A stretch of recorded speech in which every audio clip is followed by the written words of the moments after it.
Okay, so this is 100% Biga, and for the recipe, visit Gozney. What? Who did that before? So that's it, yeah, right, cool. She said it. I watched that video the other day, that's the problem.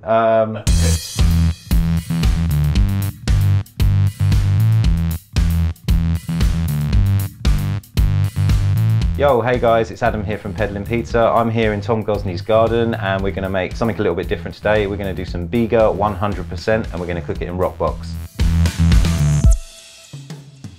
What Biga is it's a pre-fermented dough. So you take 100% or a certain amount of your flour and you make like a dry starter. What this is going to do to your final dough is it's going to give it some more lift. It's going to give it a little bit of extra flavour, crispiness. So you're going to need a kilo batch of flour and basically it's going to be 45% hydration. So for the kilo bag of flour, you need 450 grams or millilitres of cold tap water. I'm going to use fresh yeast. You can use dry yeast, just half it. 10 grams for this, it's quite a lot. Put it in there and you're going to fully dissolve it in. This is Dalla Giovanna 00, quite high protein content, and W310. You're going to get a lid and you're just going to shake it about. And you're just going to kind of mix it together so there is no like dry flour, but it's quite important that you don't actually make a dough. Just nice little bits, flaky bits, break apart. You need to leave this at a cool room temperature of 16 to 18 degrees for about 16 hours. Just put the lid on and I just let a little corner up like that. Alternatively, you can put some cling film over it and stab a little hole in it. Right, so just like on Blue Peter, here's one I made earlier. 16 hours later, this is what your Biga will look like. It's fermented a little bit, you see the little bubbles in there. This is a high-speed mixer. You don't need anything like this, you can do this with your hands. If you're working with high hydration, a fast mixer is always good to have. We're going to take our Biga. Okay, next up we're going to add some diastatic malt powder. It's going to give the dough a little bit more flavour, a little bit more colour as well. Kickstart the yeast again, and that's 10 grams, so that's 1%. And we're running at 66% hydration with this. We've already used 450 grams of our water, or 45%, 210 grams in here. So what we're going to do is going to add about half of it to the mixer, turn it on for about 5 minutes on slow speed. It's breaking down that Biga again with a small amount of water. You don't want to add too much water at the start because it's not going to really come together very well. So we're going to go in with our salt. We've got 2.5%, so there's 25 grams of salt here. It's coming together now. It's starting to form like what's called a pumpkin. So we're going to start to crank the speed up a little bit. We're on 70 RPM at the minute. We're going to go all the way up to about 150 and we're going to start to trickle in the rest of our water slowly. Dough's done. We've got it to 23 degrees using an instant read thermometer. You can use a infrared gun like this Gozney one, or just any kind of probe thermometer will do, and you're shooting for 23 to 24 degrees. Okay, so the dough's out of the mixer, it's on the counter. We're going to need to give it a few folds because it's quite sticky, so it's stuck to my hands. Just going to bring it together now. Best thing to do is wet your hands a little bit. You're going to just fold it on itself, and it's going to just build a little bit of strength. And you're going to leave this on the counter, no need to cover it, for 20 minutes, and then you're going to ball it up.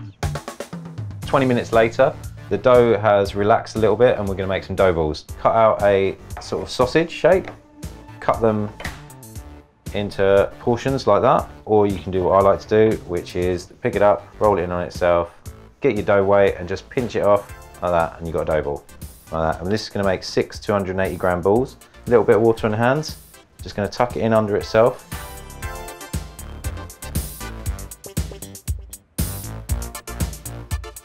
Balled our dough up and we're just going to stick it in a dough tray, and this will be ready to make pizza in just 1 hour from now at room temperature. It will last a few more hours in the fridge. You can use a little plastic tub, anything with a lid, anything that's airtight. It's going to pretty much double in size, and then in just 1 hour they're going to look like this. Let's do it. A little bit of flour, dip it upside down in the flour. It's going to be quite airy, quite puffy, this one. Just go quite easy and just push the air out to the crust. With Biga, you're going to want to leave quite a pronounced ledge on it. So any big air bubbles that appear, just get rid of them because they'll just turn into big burnt blisters in the oven. If you're not used to slapping it down like that, then just basically on here you can do the like DJ method, or just up on your knuckles and just let the gravity do it for you. A base ready to go. So we're just going to make a straight up margarita, max flame. That's going to raise the air temp up. The stone on it is about 400 degrees. So we got some Pilati tomatoes here, gone for a hand mill, a mouli, about 1 gram of salt per 100 grams of tomato. Then we got some Parmigiano, some fresh basil, fior di latte cow's milk mozzarella, a nice little drizzle of extra virgin olive oil onto the pill. Little dusting, just make sure it's not wet. Lift up a little corner, straight in, little rejig. Don't really touch the crust, just sort of be very light with it. Then we're going to head over to the oven. Straight to the back. So we're just looking, the crust's rising nicely at the back.